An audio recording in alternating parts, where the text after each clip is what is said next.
Hello friends, welcome once again in Sundar Sir's classes. How are you? Hope you all will be fit and fine. मैं सुंदर sir एक बार फिर सबका स्वागत करता हूँ सुंदर सर क्लासेस में।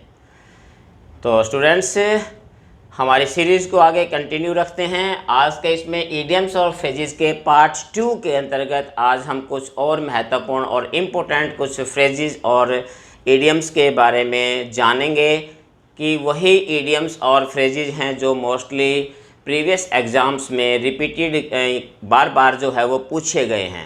तो इन्हीं में से कुछ एक जो है सिलेक्टेड जो है इडियम्स और फ्रेजेस मैं आपके लिए लेके आ रहा हूँ। मैं आपको इसको एक्सप्लेन बताऊँगा, इनका मीनिंग बताऊँगा हिंदी में और इनका हमने कैसे यूज़ करना है। तो चलिए स्टूडेंट्स अपना लेसन शुरू कर लेते हैं।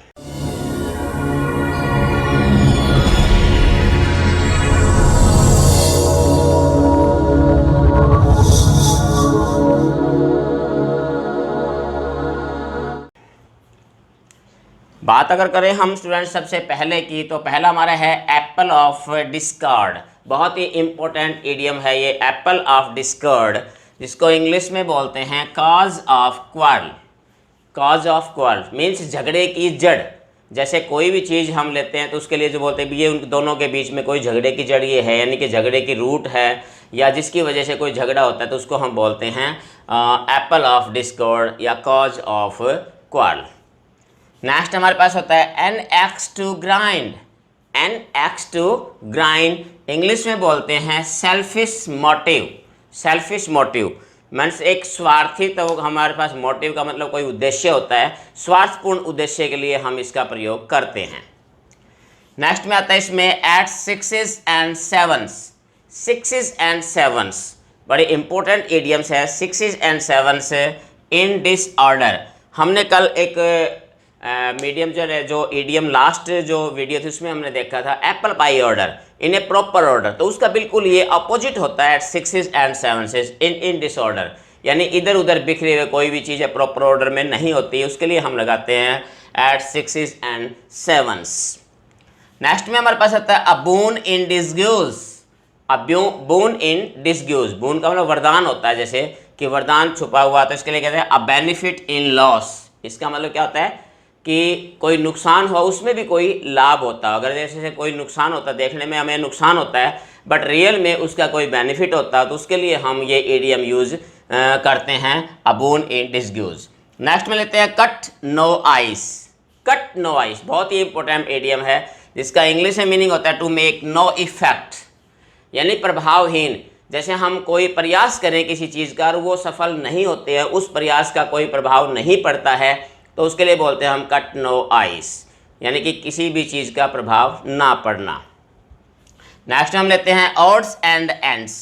ऑड एंड एंड्स जिसका अर्थ होता है वेरियस आर्टिकल्स, यानी भिन्न भिन्न प्रकार के आर्टिकल्स अगर हमारे पास होते हैं तो उनके लिए हमने इस इडियम का यूज़ करते हैं ऑड्स एंड एंड्स। नेक्स्ट इसमें फ्रेंच लीव। देखिए ये बहुत ही कॉमन सा है फ्रेंच लीव। फ्रेंच लीव जिसको हम बोलते हैं इंग्लिश में इसका होता है एब्सेंस विदाउट परमिशन, यानी बिना अनुमति के अगर आप एब्सेंट रहते हो तो उसे बोलते हैं हम फ्रेंच लीव बोलते हैं। देखिए इसी से ही आमतौर पे जो एक फर्लो वर्ड बना हुआ है जो आमतौर पे जो काफ़ी यूज़ किया जाता है ऑफिस में, तो इसी का बिगड़ा रूप मानते हैं हम इसको फ्रेंच लीव। नेक्स्ट है to bell the cat. To bell the cat बिल्ली के गले में घंटी बांधना, सिंपली बात। तो इंग्लिश में होता है to get great personal risk, यानी कि व्यक्तिगत रिस्क उठाना, किसी कोई ऐसा काम जिसमें व्यक्तिगत बहुत बड़ा रिस्क हो, ऐसे काम के लिए हम कहते हैं to bell the cat. Next में हमारे पास आता है bag and baggage. Bag and baggage का मतलब होता है कि लाव लश्कर सहित, यानी सब चीज़ों से कंप्लीटली, इंग्लिश में बोलते हैं कंप्लीटली, पूर्णतया सब चीज़, बोरिया बिस्तरा समेट कर जिसको हम कह सकते हैं, बोरिया बिस्तरा समेट कर, यानी जिसमें सब कुछ शामिल हो, उसके लिए यूज़ किया जाता है। नेक्स्ट में अ ब्लैक शिप। ब्लैक शीप है, सॉरी ये SEEP ब्लैक शीप आएगा ये। ब्लैक शीप क्या होता है? ब्लैक शीप आमतौर पे डिसग्रेसफुल पर्सन के लिए प्रयोग किया जाता है। डिसग्रेसफुल पर्सन यानी ऐसा व्यक्ति जिसकी छवि अच्छी ना हो, डिसग्रेसफुल हो, ऐसे व्यक्ति के लिए यूज़ किया जाता है ये हमारे पास ब्लैक शीप। नेक्स्ट है a bed of thorns. A bed of thorns, thorns माने कांटे, यानी कि कांटों का बिछोना, नाम से स्पष्ट है, कांटों का बिछोना। Full of sufferings and sorrows, यानी कि दुख या मुसीबतों से ढका हुआ, ये भरा हुआ कोई भी कार्य है तो उसके लिए यूज़ करते हैं हम बेड ऑफ थॉर्न्स। इसी का अपोजिट होता है बेड ऑफ रोजेस, इसी का उल्टा होता है bed of roses, means full of Joy and pleasures, यानी खुशियों से भरा हुआ कोई भी चीज़ जिसमें बहुत ज़्यादा खुशी आनंद हो, तो ऐसे काम के लिए हम बोलते हैं बेड ऑफ रोजेस। और जिसमें दुख हो, मुसीबतें हों, संकट हो, उसके लिए हम बेड ऑफ थॉर्न्स। नेक्स्ट में इसमें bread and butter. Bread and butter बड़ा कॉमन जो है ये फ्रेज हमारी, ये जो फ्रेज हमारी ब्रेड एंड बटर एक फ्रेज है, बहुत ही कॉमन फ्रेज है, जिसका मीनिंग क्या होता है, लाइवलीहुड, यानी कि आजीविका। कोई भी ऐसी चीज़ जिसके दम पे हम केवल जिंदा, यानी जिंदा रहने के लिए हमारे पास जो चीज़ ज़रूरत होती है, कम से कम जो ज़रूरत होती है, उसके लिए हम बोलते हैं लाइवली, यानी आजीविका, ब्रेड एंड बटर। और इसमें है who and cry. Who and cry, इसके लिए टू रेज अलार्म, चौकन्ना कर देना किसी चीज़ को, जैसे बार बार चिल्ला के किसी चीज़ को या जगा देना, चौकन्ना कर देना, चेतावनी देना, तो इसके लिए वर्ड ये यूज़ किया जाता है who and cry. Next word sentences point blank, बहुत बार आपने सुना होगा ये पॉइंट ब्लैंक, क्राइम फाइल्स के अंदर आता है आमतौर पे पॉइंट ब्लैंक। इसका मतलब होता है वेरी डेफिनेट एंड डायरेक्ट, यानी बहुत ही स्टीक तरीके से, बहुत ही क्लोज और बहुत ही स्टीक तरीके से अगर कोई चीज़ है उसको बोलते हैं पॉइंट ब्लैंक। नेक्स्ट में आता है to pass away, simply word होता है डाई, मीन्स एक्सपायर, मर जाना, ख़त्म हो जाना किसी चीज़ के लिए। नेक्स्ट होता है ride the high horse. Ride the high horse, इसका इंग्लिश में मीनिंग होता है फील सुपीरियर, यानी अपने आप को बहुत ज़्यादा श्रेष्ठ समझना, तो उसके लिए वर्ड यूज़ किया जाता है ये। नेक्स्ट है इसमें स्पिक एंड स्पैन।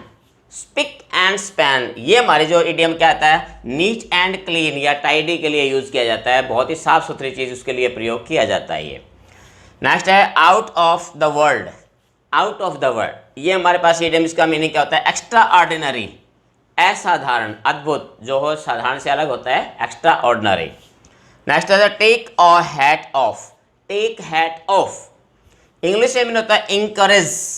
इंकरेज, किसी को उत्साहित करना, मोटिवेट करना, मोटिवेशन भी कह सकते हो, उत्साहित करना, हौसला बढ़ाना किसी का। नेक्स्ट इसमें स्मेल द रैट। देखिए ये बहुत बार पूछा जाएगा, मैंने बहुत देखा ये कि अक्सर जो है ये स्मेल द रैट, अक्सर जो है ये जो हमारे पास इडियम में पूछा गया, जिसका मीनिंग क्या होता है, suspect that something is fishy, यानी किसी गुंजाइश, यानी किसी शकी व्यक्ति या किसी प्रकार की चीज़ का जो कोई हमें पता लगता हो कि कोई गलत किस्म की प्रवृत्ति या कोई चीज़ है, तो उसके बारे में हमें पहले से आभास हो जाना, उसके लिए यूज़ करते हैं। A fish out of water, जल बिन मछली जिसको कह सकते हैं, fish out of water, English में बोलते हैं इन अनकंफर्टेबल सिचुएशन, असुविधाजनक स्थिति में अगर कोई चीज़ होती है उसके लिए हम ये इडियम यूज़ कर सकते हैं। नेक्स्ट होता है ब्लो वंस ऑन ट्रम्पेट।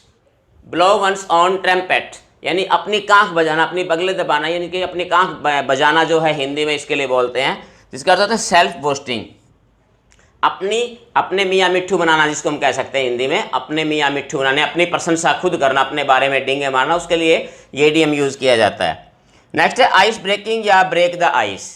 ये भी अक्सर जो है कॉमन जो है, आइस ब्रेकिंग या फिर ब्रेक द आइस, तो इसके लिए जो इंग्लिश में होता है स्टार्टिंग कन्वर्सेशन, या हिंदी में कह सकते हैं बातचीत की शुरुआत। जैसे किसी मुद्दे पर अगर कोई चीज़, किसी से मनमुटाव है और उनको समझौता करवाने के लिए बातचीत की शुरुआत होती है, उसके लिए हम बोल सकते हैं ब्रेक द आइस, यानी किसी चीज़ की आखिर में शुरुआत तो हुई बातचीत की। इंपॉर्टेंट इडियम है ये आपका, बहुत इंपॉर्टेंट है ये।